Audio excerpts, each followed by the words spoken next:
as the girls were taking up the offering and coming down the aisle a moment ago, I thought, I really missed that. And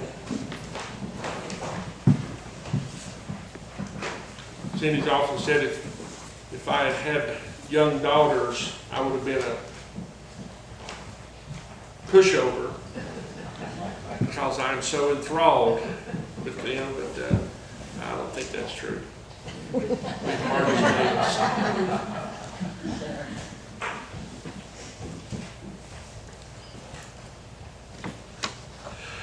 It is difficult to walk the walk of faith throughout our lives. There tends to be in everyone's life a point when you begin to have doubt, when questions begin to arise, when things are coming forth in your mind, and it could be from external sources, things that you may have been exposed to, heard, other people's questions. It could be from within your own mind.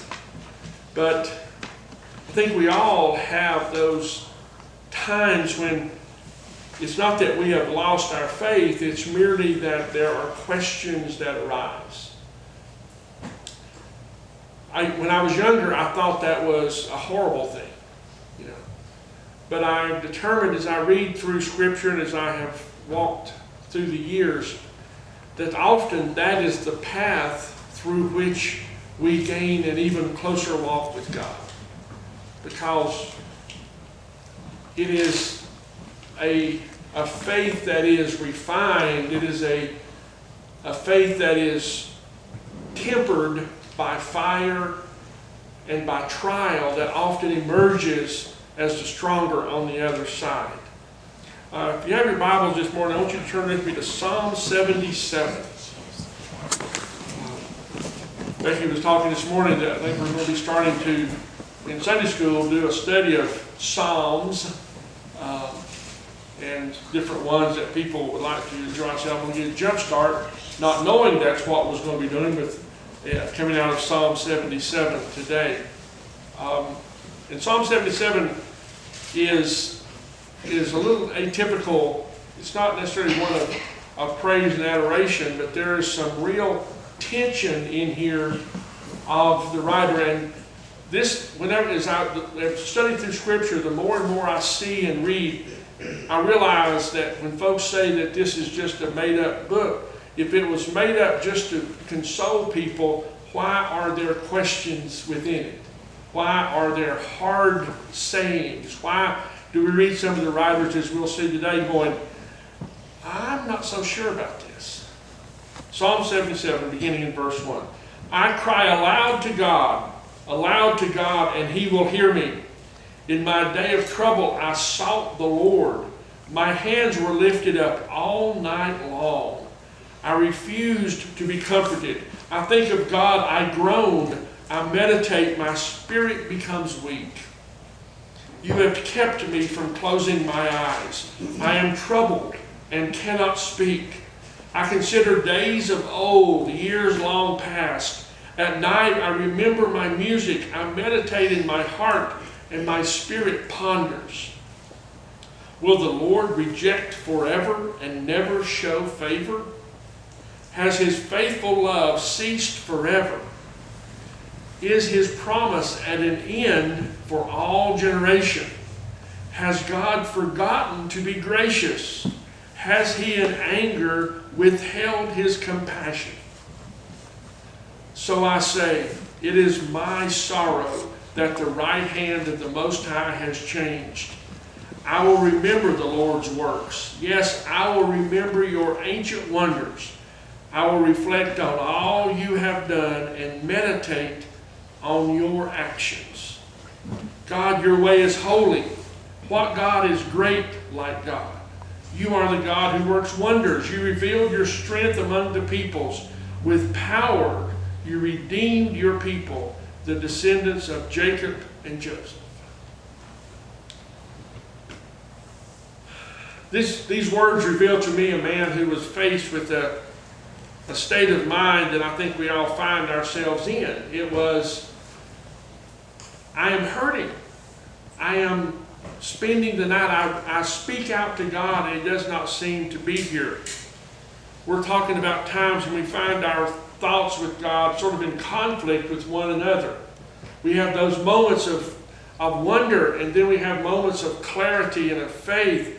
And we have one side of our self, of our personality, of our being that finds it easy to affirm and worship the Lord, when we have another side who's just as easy to doubt and deny the goodness of God in the midst of the situation. And we begin to question, is there a God who really cares? Last week we talked about, why doesn't God do something? We said, well, He did do something. He sent His Son. He sent His Spirit. He provided the means for us. But all He does is provide them. We, on the other hand, have to be the recipients of those things. The conflict between faith and doubt. The difference between saying, yes, 1,000 times yes, Lord, I believe. And the part of us that says, I believe, but help my unbelief. The struggles that I have. Wrestling with God, His interaction with the Lord is as old as man himself. Scripture teaches to us that it tends to creep into the corners of our mind, into our relationship with Him. And we've established that this has existed since the beginning of time. We have writers that tell us we know that this is born within our own self. So how do we deal with it? Scripture says we've always had the conflict, but it also gives us the answer to the dilemma, I think. And this is where we as individuals have to understand where we're at. The key point here is we have to ask ourselves, I think, a question.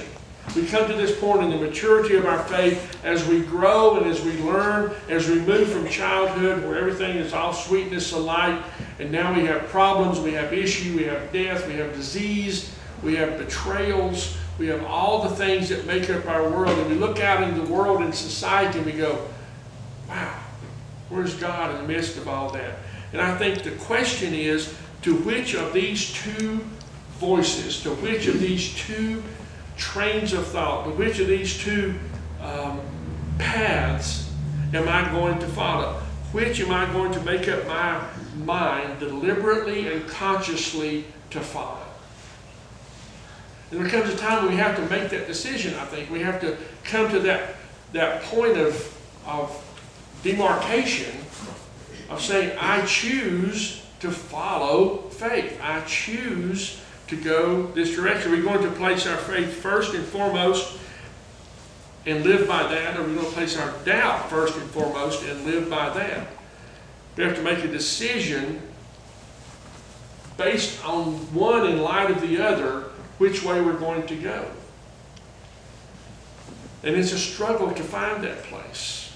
And we each have to find it for ourselves. I can tell you this is the path that I have chosen. Doesn't mean a thing to you because it's not yours. This is a very individual thing. We see examples in Scripture all the time of people who have settled it regardless. As for me and my house, we will serve the Lord. There's a definitive thought process here. We need to do the same, and I've decided when it comes to this issue, I am going to trust my belief, my faith, my convictions, the Scripture, the teachings of thousands of years of believers. I'm going to put my trust in that, and when my soul cries out that there is a God, I'm going to believe that. I'm going to hang my hat on that. Even though there may be times when I'm confused, and I may be times when I'm like the psalmist here says, I cried out, Lord, you've kept me awake all night long. There's these last few months, I don't know about y'all, but there's been some, as St. John of the Cross says, there's been some dark times in the soul. There's been some nights when I woke up going, wow, I'm not sure what the deal is here. I don't have a clarity about this. So we have to, in those moments, we have to understand what have we based our convictions on. We have these things that we establish as our baseline. It's what we believe. And this is where we go. And this is what is norm to us. This is what we use as the foundational idea from which everything else develops. So I think there's 4 reasons for me that I have come to this conclusion, or I've come to this idea that the faith revealed in Scripture, the God who reveals himself to us, is alive and well and in my life today. Firstly, I think that the reason, the way we get to this point is through times of difficulty more often than not. Doubt and skepticism tend to grow when my personal life is not what it should be. Whenever there are, for some reason, my walk with him, my vision with him, my understanding of him has taken a hit, mostly because of my individual behavior.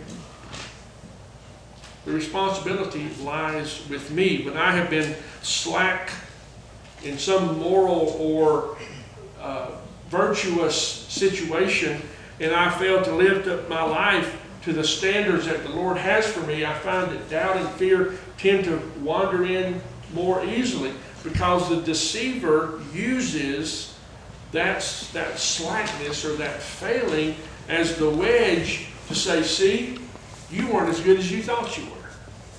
You're not worthy of this. Look at what you have done. You are no longer worthy to be called. And you begin to get this thing going, well, maybe I am, maybe, you know. The deceiver is very good at taking a very slight opening, and he's never going to come and say, you need to give up on God. No. It's going to be much more insidious than that. It's going to be much more subtle. It's just a step at a time, walking away, easing ourselves over here, and before long, we are not where we needed to be. We must set our mind to the fact. And we must understand that even when we fail, even when we are not living up to the standards that the Lord has for us, that the condemnation that comes to us, not based on the behavior, but based on who we are. Now, the Lord will convict us of sin. He will convict us of action. He will convict us of specifics. But He will not convict us of ourselves. That deceiver does that. Romans tells us there is no condemnation, because the Lord tells us you should not be doing this particular thing. This is not important. But not you are no longer mine.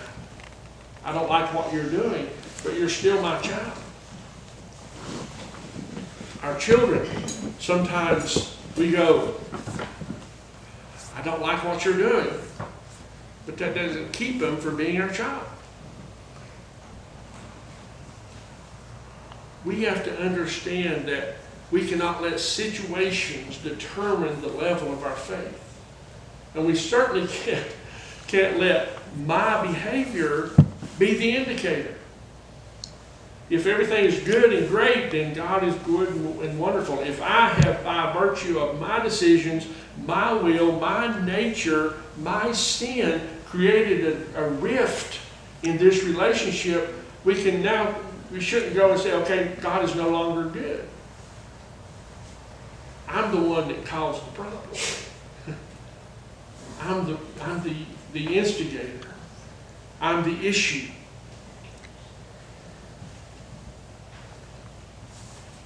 We have to understand what we bring into this relationship, what we bring into our own lives, and how easily that can cause us to be a different individual. On Tuesday this week, Cindy was working that day, and I needed on just to give you a good personal example, on the truck I've been working on, I found out that the whole steering box needed to be changed. So I finally got one, got it, and if you've never done that little job, it's a challenge with nobody there. Because it weighs probably 40 pounds. You're trying to hold it up with one hand and start bolts over here with the other hand and line everything up. I worked all morning and really no closer than I was when I started. I was getting just a wee bit frustrated. Mashed my finger. I was not in a good mood. It's a good thing Cindy was at work that day for everybody involved. I texted her about lunchtime, getting ready to lunch, still not in. She didn't respond much to that, which was good. I went back after lunch, finally ended up getting a ratchet strap, tying around it, using field engineering, put it over here to the hinge, ratcheted it up to hold it while 6 hours it took me to put this in. I was greasy, I was tired, my finger was hurting, I was ill. I didn't feel real godly. You know what I'm saying? But the situation was of my doing. The world was controlling me. I was, I wanted somebody to give me an excuse to hit something or do something. That wasn't God's fault. It was my failing and my reaction to the situation that I was in. And then when I tightened everything up, put all the hoses back on, and I forgot to put an O-ring in. One started leaking and take it back apart. And by this time, it really was not pretty. So what I'm saying is, in those situations, my relationship with God oftentimes, is influenced by me and what I'm doing and what's happening to me. External forces cause me to doubt eternal God. Now think about that. Think of the lack of logic in that. Here is the God of all creation who has given himself for me, who has defeated sin and death, has given me his Spirit to abide. And because of my situation, I begin to say, I'm not sure God is there because I feel bad. I hurt. I'm struggling. I'm ill. God, where are you during this? And he says, I'm right here trying to help, but you're not giving me much assistance here. See, those are the times I think we blame or we look to God and we think, why? When it's not God's influence, it is our lack of understanding. As we live in the light of faith, the conditions that tend to produce unbelief seem to lose their ability to overwhelm us. By that I mean, as we grow more in his walk, as we grow closer to him, as we understand more, as we mature more, our steadfast belief tends to eliminate a lot of the glitches that we may previously have experienced. Things in our life that foster that unbelief are no longer quite as big and as important to us. We can all bring to mind situations where the problems in people's lives could have been avoided if they'd been living the life of faith. Many of the forces that cause us not to believe are themselves caused by that unbelief, and would depart from us once we accepted living the life of faith. So I think so many times it's like we hit our fingers with a hammer and go, God, that hurt. Why did you let that happen? We were the the object here. We were the problem. If a person confronts the evil that is leading him into belief, if he confronts the lack of faith that is causing him to move in this direction, then the evil things begin to lose their power if we look at them through the eyes of the certainty of God. If we say, I believe these things to be true. Cindy and I have had discussions when we have a little slight altercation. Discussion. We've talked about the fact that as we've grown together, as we've learned each other, as we've grown, that we have to learn that there are certain things that are built in that we have to establish as true. If I get upset over something she said inadvertently, not meaning, but I take it personally, and it affects some psychological, part of me from when I was 8, which they do, then she has tried to teach me and help me to understand that I have to first go and say, okay, I know that she loves me and cares for me and wants good things for me. So this inadvertent comment shouldn't cause me to be pouting and mad and irritated, because if these are true, this shouldn't matter. But what happens most of the time, I forget these are true and this matters a whole lot. And that's the way we are with the Lord sometimes. We have to understand that He comes to us and gives us all these things, and we go, yeah, but what about this? We need to learn that to tackle the obstacles of faith head on, we need to have faith as our weapon. We need to have this thing built in that we use as the basic. We've established this. Now let's move in regards to that. And I can see that the Lord has given us room for doubt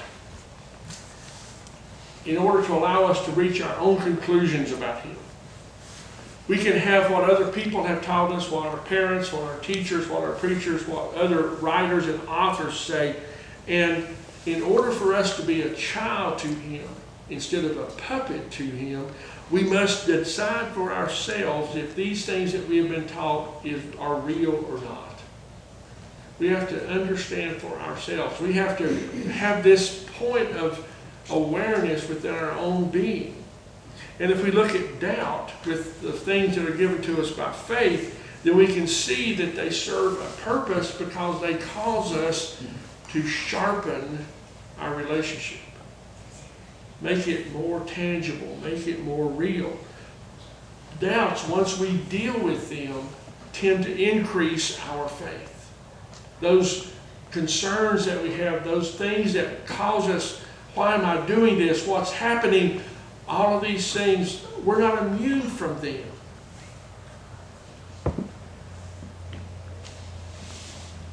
But we shouldn't be overcome by them. They should lead us into a greater understanding of who the Lord is. The Lord cries out to us through all of creation. He gives us so much that we have at our disposal that He wants us to use. The question is, are we going to use it or not? So doubt in and of itself is not the issue. It is our response to the doubt. Jesus Himself, a man of total purity, the only one worthy to be praised, the very embodiment of God, saw all the failings of mankind and was not changed by it. He saw all the pride and arrogance and inhumanity and betrayal and all of the most base parts of who we are, and was not changed by it. He knew the weight and the pressure and the consequences of His decision, what was going to take place on Calvary. He knew all of those things, and He said, I set my face, Scripture says, steadfast toward the cross. with a purpose, with a single-mindedness. God understands questions that are asked out of faith, and He will deal with those things in our lives. For those of y'all who have ever done teaching or training, in the classes that I've taught and things, I would much rather have a student that questions things than someone who is totally apathetic and doesn't care. Because with the person, the kid or the person or the individual who's asking the why, what happened, you can answer. For the person who doesn't care and never seems to be interested, you can't do much for them. The Lord, I think, looks at us as we mature, as we grow, as we deal with real world situations. I have never felt that Christianity and our faith is a theoretical, totally academic pursuit. It is based in reality. It is walking in the newness of life. It is in life and death every day. So as we come into these things, so we encounter them. So how do we deal with them? We make the decision that when it comes to the conflict of these two voices in our hearts, that we will take the one that speaks from God rather than the one that speaks from the deceiver and denies Him. We will hear this. We will make a determination and say, "Thus saith the Lord." There are certain things as parents,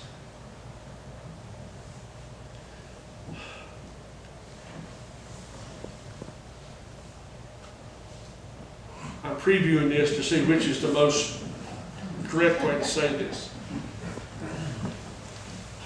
Many of us were brought up with a sense of parent and authority that was pretty much unquestioned.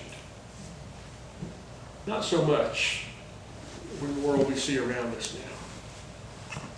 And you can explain and give reasons to a child. But in my experience, not that it's vast, but in my experience, there comes a time when the answer is, because I said so. Right? Because I know what you don't know. And in my world growing up, Daddy never even had to say because I said so. He just had to say. And I knew it was because he said so. That was plenty enough. We'd all be fooling around there at the house. He would look around, tired. Boys, it's time to stop. That was the end of that.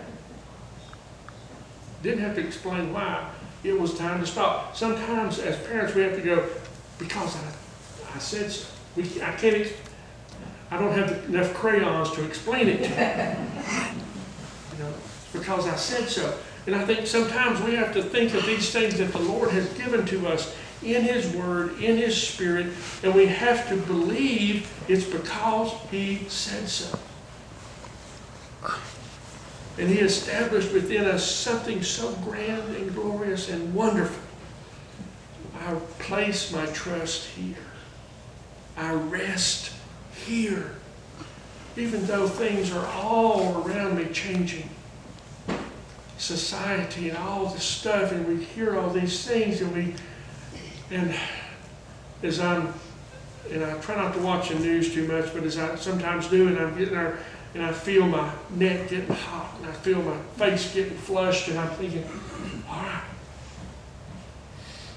I know, God, you're still in control of this. I know you're still in control of me, which is why I don't hit send when I write all that stuff out.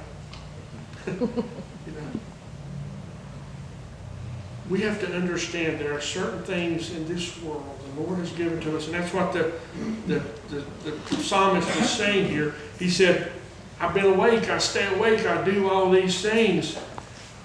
Is the promise at an end for all generation? Has he